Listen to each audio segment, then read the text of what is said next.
America Iran യുദ്ധം അവസാനിക്കുന്നു എന്നുള്ളത് തന്നെയാണ് ഏറ്റവും പ്രധാനപ്പെട്ട കാര്യം. ഇറാനുമായി കരാറിലെത്തിയതായി US president Donald Trump. Hormuz കടലിടുക്ക് ടോൾ രഹിതമായി തുറക്കുന്നതിനും അംഗീകാരം. ഇറാന്റെ തുറമുഖങ്ങൾക്ക് മേലുള്ള ഉപരോധം നീക്കം ചെയ്യുന്നതിനും ട്രംപ് അംഗീകാരം നൽകി. കരാർ വെള്ളിയാഴ്ച ജനീവയിൽ വെച്ച് ഒപ്പിടുമെന്ന് ഇറാൻ സ്ഥിരീകരിച്ചു. നിർണായക ചുവടുവെപ്പെന്ന് UN secretary general Antonio Guterres. Madhu Kottarakkara ചേരുന്നു അമേരിക്കയിൽ നിന്ന്. Good morning Madhu. ഏറെ ദിവസത്തെ അവ്യക്തതകൾക്കും അഭ്യൂഹങ്ങൾക്കും ഒടുവിൽ ആ കരാർ അങ്ങനെ സാധ്യമാവുകയാണ്. ഇറാന്റെ ഭാഗത്തു നിന്നുകൂടി പ്രഖ്യാപനം വരുമ്പോൾ നീണ്ട യുദ്ധത്തിന് മലയാളികൾക്കും ഇന്ത്യക്കാർക്കും പ്രവാസികൾക്കും ഒക്കെ ആശങ്കയായ യുദ്ധത്തിന് അവസാനമാവുകയാണ്. Good morning Gokul, Amritha. ഗോകുൽ പറഞ്ഞ പോലെ മാസങ്ങൾ നീണ്ട യുദ്ധത്തിന് ഇപ്പോൾ ഒരു വിരാമമാകുകയാണ്. അമേരിക്കയും ഇറാനും തമ്മിൽ ചരിത്രപരമായ ഒരു വെടിനിർത്തൽ കരാറിൽ എത്തിയെന്നുള്ള റിപ്പോർട്ടാണ് ഈ പ്രഭാതത്തിൽ നമ്മെ തേടിയെത്തുന്നത്. US പ്രസിഡന്റ് ഡൊണാൾഡ് ട്രംപും അതുപോലെ ഇറാന്റെ സുപ്രീം നാഷണൽ സെക്യൂരിറ്റി കൗൺസിലും കരാർ ഔദ്യോഗികമായി സ്ഥിരീകരിച്ചും കഴിഞ്ഞിരിക്കുകയാണ്. ഈ വരുന്ന വെള്ളിയാഴ്ച, അതായത് ജൂൺ 19 നമ്മൾ നേരത്തെ റിപ്പോർട്ട് ചെയ്തതുപോലെ സ്വിറ്റ്സർലൻഡിലെ ജനീവയിൽ രണ്ട് രാജ്യങ്ങളും ഈ കരാറിൽ ഔദ്യോഗികമായി ഒപ്പുവെക്കുമെന്ന് ഇറാന്റെ ഡെപ്യൂട്ടി വിദേശകാര്യമന്ത്രി കാസിം ഗാരിബാദി ആണ് അറിയിച്ചിരിക്കുന്നത്. അമേരിക്ക പ്രതിനിധീകരിച്ച് US vice president JD Vance ആകാനാണ് സാധ്യത ഈ കരാർ ഒപ്പുവെക്കുന്നത്. ഒരുപക്ഷെ US പ്രസിഡന്റ് ഡൊണാൾഡ് ട്രംപിനെയും ഈ കരാർ ഒപ്പുവെക്കുന്ന ചടങ്ങിൽ പ്രതീക്ഷിക്കാമെന്നാണ് വാഷിംഗ്ടണിൽ നിന്ന് ലഭിക്കുന്ന റിപ്പോർട്ടുകൾ. 60 ദിവസത്തെ വെടിനിർത്തലിനാണ് ഈ കരാർ ഇപ്പോൾ വ്യവസ്ഥ ചെയ്യുന്നത്.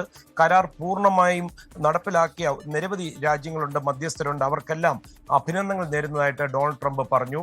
ഈ നിർണായകമായ ഹോർമൂസ് കടലിടുക്ക് അത് ഉടൻ തുറക്കുമെന്ന്, അതുപോലെ തന്നെ ഇറാൻ തുറമുഖങ്ങളിൽ ഇപ്പോൾ അമേരിക്ക ഏർപ്പെടുത്തിയിരിക്കുന്ന ഈ നേവൽ ബ്ലോക്കേഡ് അത് പിൻവലിക്കുവാൻ ഡൊണാൾഡ് ട്രംപ് ഉത്തരവിട്ട് കഴിഞ്ഞിരിക്കുകയാണ്. ഇസ്രായേൽ നടത്തിയ ബോംബാക്രമണത്തെ തുടർന്ന് ലെബനനിൽ ഈ കരാർ ഒരു പ്രതിസന്ധിയിലായിരുന്നു കഴിഞ്ഞ ദിവസങ്ങളിൽ. എന്നാൽ ഖത്തറിന്റെ നേതൃത്വത്തിൽ അവസാനവട്ട ചർച്ചകളാണ് ഈ വെടിനിർത്തൽ ഇപ്പോൾ യാഥാർത്ഥ്യമാക്കിയത്. ലെബനൻ ഉൾപ്പെടെയുള്ള എല്ലാ മേഖലകളിലും സൈനിക നീക്കങ്ങൾ അടിയന്തരമായി അവസാനിപ്പിക്കാൻ പുതിയ കരാർ വ്യവസ്ഥ ചെയ്യുന്നുണ്ട്. പാകിസ്ഥാൻ പ്രധാനമന്ത്രി ഷഹബസ് ഷെരീഫാണ് ഈ വെടിനിർത്തൽ കരാർ ആദ്യമായിട്ട് ലോകത്തെ അറിയിച്ചത്. ജൂൺ 19 ഈ ഔദ്യോഗിക ചടങ്ങ് ആണ് അദ്ദേഹം സ്ഥിരീകരിച്ചത്. തുടർന്നാണ് ഡൊണാൾഡ് ട്രംപ് ഇത് സ്ഥിരീകരിക്കുന്നത്. എന്നാൽ ഈ ഇറാന്റെ ആണവ പദ്ധതി, അതുപോലെ US ഏർപ്പെടുത്തിയ ഉപരോധങ്ങൾ, ഇവയിലെയൊക്കെ അന്തിമ തീരുമാനം ഈ 60 ദിവസത്തെ വെടിനിർത്തൽ കാലയളവിൽ നടക്കുന്ന തുടർ ചർച്ചകളിലായിരിക്കും തീരുമാനിക്കുക. ലെബനനിലെ സങ്കീർണമായ സാഹചര്യങ്ങളാണെന്ന് നമുക്കറിയാം. ഈ പുതിയ സമാധാന കരാറിന് അതൊരു തടസ്സമായേക്കാം എന്ന് കരുതുന്നവരുണ്ട്. ലെബനനിൽ ഹിസ്ബുള്ളയെ ലക്ഷ്യം വെച്ചുകൊണ്ട് ഇസ്രായേൽ നടത്തുന്ന ആക്രമണങ്ങൾ പൂർണ്ണമായും അവസാനിപ്പിക്കണമെന്നാണ് ഇറാന്റെ പ്രധാന ആവശ്യങ്ങളിലൊന്ന്. നമുക്കറിയാം 3500-ലധികം ആളുകളാണ് ഇസ്രായേൽ ആക്രമണങ്ങളിൽ ഇതുവരെ അവിടെ കൊല്ലപ്പെട്ടത്. ഇതിനും പുറമെ ലെബനൻ മണ്ണിൽ നിന്ന് ഇസ്രായേൽ സൈന്യം പൂർണ്ണമായും പിൻവാങ്ങണമെന്നുള്ളൊരു നിബന്ധന കൂടി ഇറാൻ മുന്നോട്ട് വെച്ചിട്ടുണ്ട്. എന്നാൽ അമേരിക്കയും ഇറാനും തമ്മിലുള്ള ഈ ചർച്ചകളിൽ ബെഞ്ചമിൻ നെതന്യാഹു അല്ലെങ്കിൽ ഇസ്രായേലോ നേരിട്ട് പങ്കാളികളായിട്ടില്ല.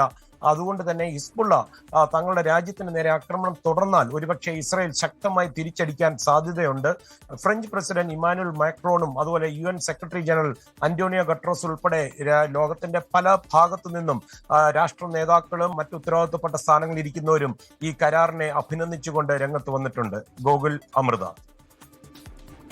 ശരി മധു, ഏതായാലും സന്തോഷകരമായ സമാധാനം നൽകുന്ന വാർത്തയാണ്. ഇത്ര ദിവസവും നിന്ന അഭ്യൂഹങ്ങൾ ഏറ്റവും ഒടുവിൽ ഇന്നലെ രാത്രിയിലുമൊക്കെ ഈ ആക്രമണങ്ങൾ, ലെബനിലേക്കുള്ള ആക്രമണങ്ങളൊക്കെ ആശങ്കയായിരുന്നെങ്കിൽ അതെല്ലാം ഒഴിഞ്ഞ് ഇന്ന് കരാറിലേക്ക് എത്തുന്നു എന്ന പ്രഖ്യാപനം നടത്തുന്നു. ഇറാനും അത് സ്ഥിരീകരിക്കുമ്പോൾ ഇനി സമാധാനം. മധു കൊട്ടാരക്കരയാണ് അമേരിക്കയിൽ നിന്ന് വിവരങ്ങൾ നൽകിയത്.